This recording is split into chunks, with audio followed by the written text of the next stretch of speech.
লোডশেডিংয়ের প্রতিবাদে নিজ এলাকায় মোমবাতি বিতরণ করলেন দেবিদ্বারের এমপি হাসনাত আব্দুল্লাহ। সরকার স্বীকার করে না যে সরকারের অভাব আছে, স্বীকার করে।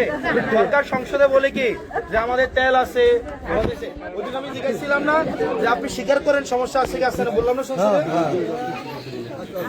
নাম কি আপনার? আচ্ছা আচ্ছা, এখন সরকার যেহেতু স্বীকার করে না, কিন্তু সারাদিন কারেন্ট থাকে না, আমরা এই কারণে একটা মোমবাতি করে দিই।